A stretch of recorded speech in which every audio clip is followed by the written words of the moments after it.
Hello guys, good morning. So, para sa 100 na believers ko dyan, gagawa ako ng video para sa inyo.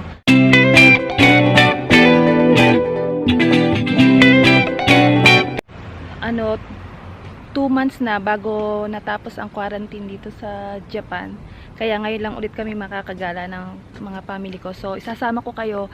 Halika, sumama kayo sa amin kung paano kami mamasyal.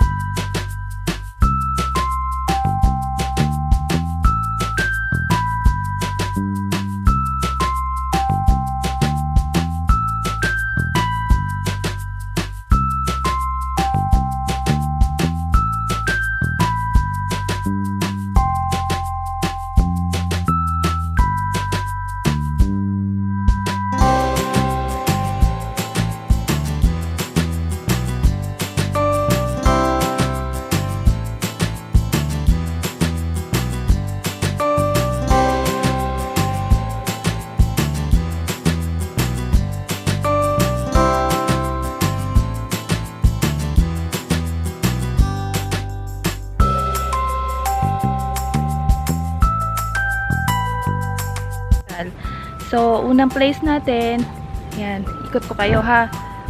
Ayan. So, ang ganda, 'di ba? So, pupunta kami sa falls. Joren Falls ang tawag doon. Okay. Maraming magaganda ditong mga bulaklak ngayon. At saka yung mga maple leaves doon, nagiging kulay red na siya. So, usually kapag ka autumn talaga siya red na red.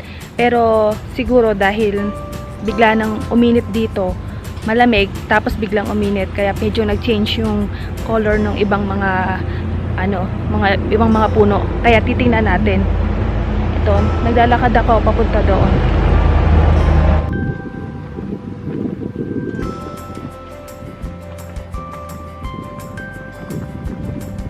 So guys, ayan ang sinasabi ko sa inyo na maple leaves na magiging red siya kapag ka October. Pero yung iba, ayan, naging red na din. Mas nauna yung iba, kahit na hindi pa naman October, kasi 'di ba? Ano pa lang ngayon dito? May pa lang. Ayan, tingnan niyo ang ganda-ganda niya, 'di ba? Red na red siya. So, ilang puno lang 'yan dito ang naunang naging red. Sobrang pula niya. Ang ganda-ganda niyan. Pag October, halos lahat ng mga puno na 'yan, nakapalikid yan, puro red lahat yan. Nagre-red silang lahat. Ayan, lahat na yan magiging red. Yan, magiging red din siya. Pas tayo ngayon sa Joren no Taki. Joren, Taki means falls.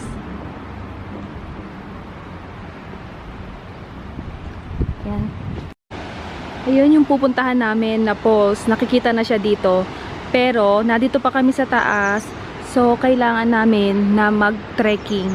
Kailangan muna namin mag-hiking, paikot na ganon.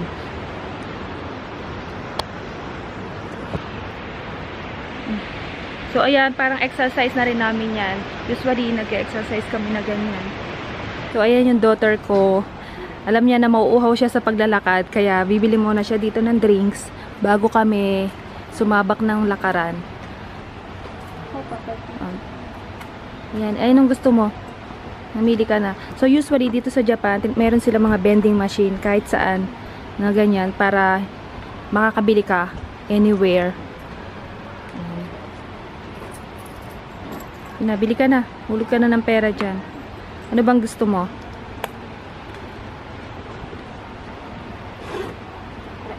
Okay. So, lalagay lang natin yung pera doon. Siguro pagka nagkaroon ng ganito sa Pilipinas, okay din. Kaya nga lang baka sirain naman nila. Yan. Okay, let's go.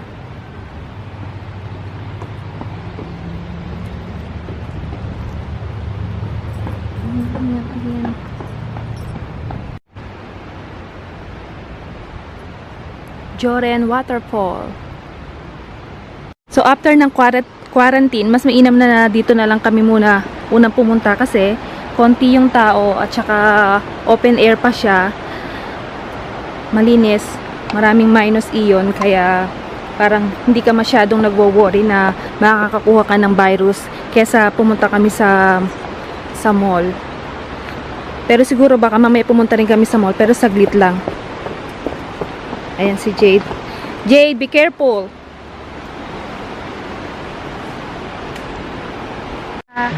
So guys, as a respect sa espiritu na nagbabantay dito sa waterfall, so nakaugalian na ng mga Japanese na magdasal dito bago pumasok.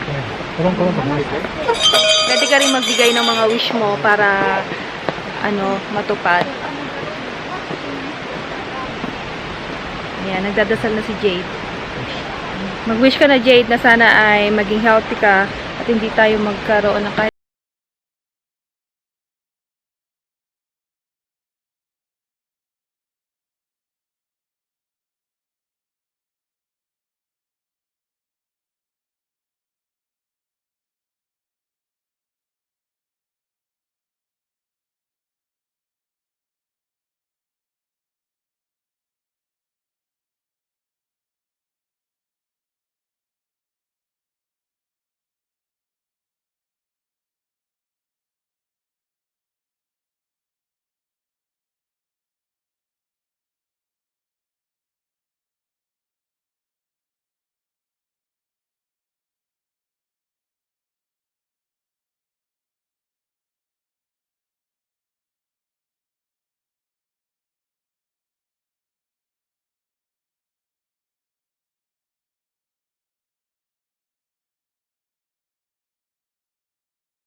mga believers, sobrang sarap talaga ng feeling na nandito ka kasi yung alam mo yung mist na nanggagaling sa falls, nakaka-refresh siya, nakaka-relax.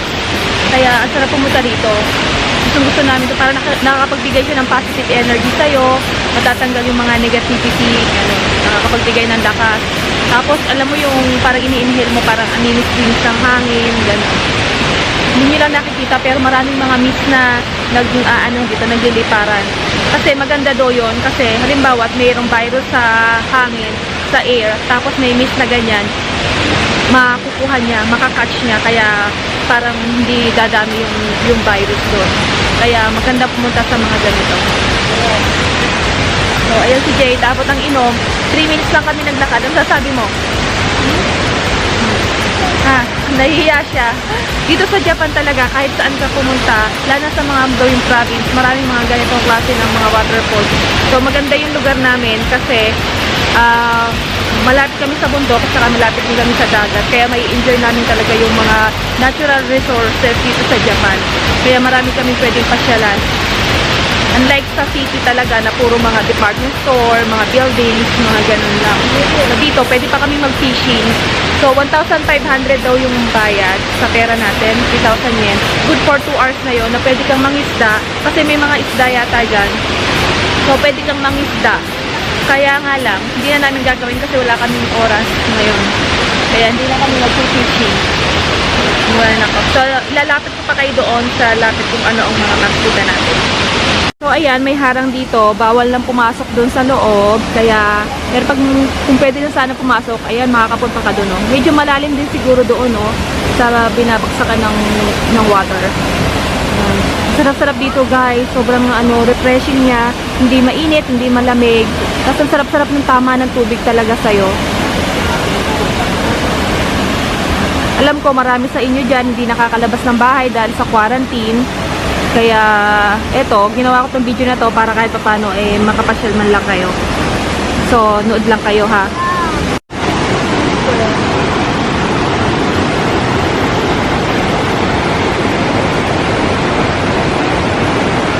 Kung makikita nyo, nandoon yung mga nagpipishing na mga tao. Ayan, sila yon. Ayan, nangunguha sila ng isda dyan. Tapos pwede rin i-grill dito. Ihaw mo na dito, pwede rin mag-picnic. So, enjoy talaga.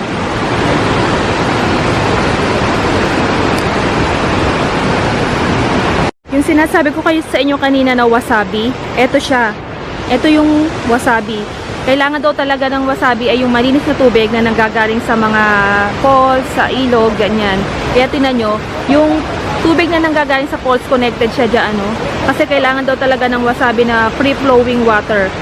Ang ganda, tinan mo, ang dami pang mga butterfly na pumupunta sa kanya. Okay. So, itatry namin mamaya yung wasabi ice cream. Titingnan natin kung ano yung lasa niya. Nai-imagine nyo na ba yung matamis na maanghang na ice cream? Okay, try natin yun mamaya. Tingnan nyo, may mga kabuti pa dito, oh. Ayan. Hindi ko alam kung nakakain yan. Ayan, bibili tayo ng wasabi ice cream dito. So, ayan na yung wasabi ice cream na sinasabi ko sa inyo. Kulay green siya. So, taste test na. Tignan natin kung anong lasa. Ayan. So, kumakain na kami ng wasabi ice cream. Ay, nakakapagod. Ang layo na din ng nilakad namin doon.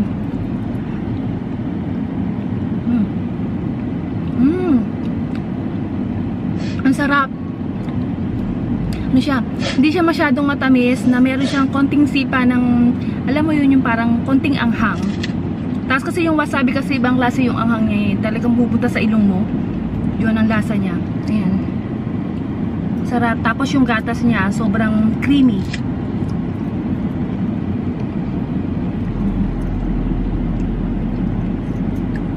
So ano to? 400 yen, 200 pesos sa pera natin. Harap talaga. Bagay na bagay to kapag talagang naglakad ka doon.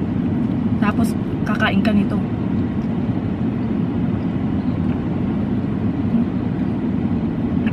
Ang sarap. Kakaibang flavor.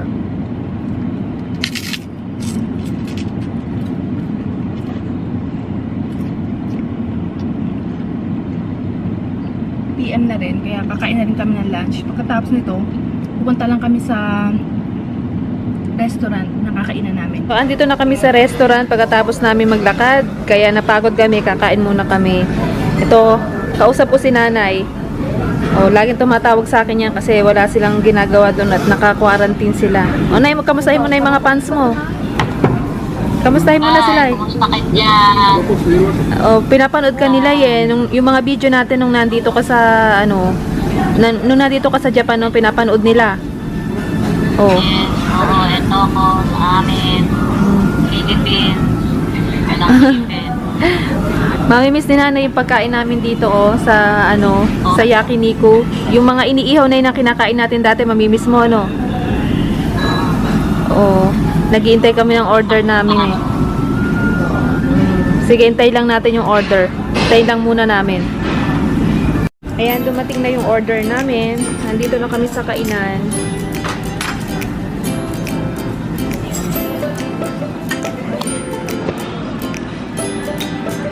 So, after namin maglakad kanina, napagod na kami, kaya kakain muna kami dito.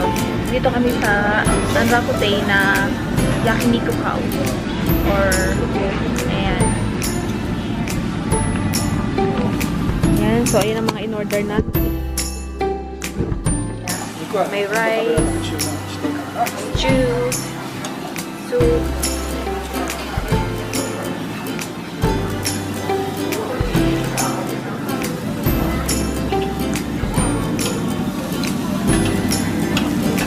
yung favorite ko, liver. Don't win. Bagong gupit ako. Ito ko na. Ay, no. Ayaw niya ng bangs niya. Bagay naman sa kanya. Ay, naku, no talaga. So, ayan. Titikman na muna natin ang Dahil nag-iihaw pa sila, gagawin ko na itong stew. Stew with rice. Sarap.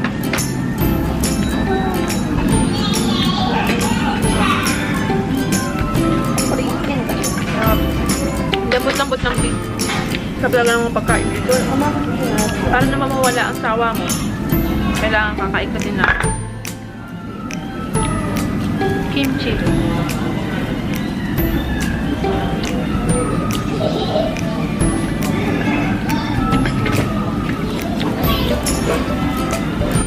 So, naiihaw na ang ating mga meat. Ayan, na isa. Try na natin.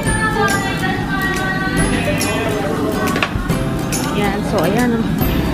Best partner niya talaga yung rice. Yung yakiniku.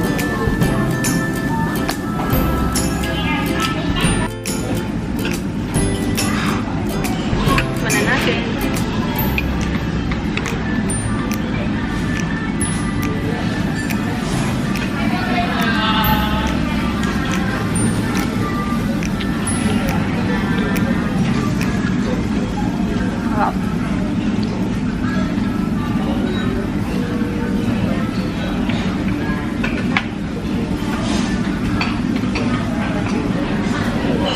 Kain muna kami.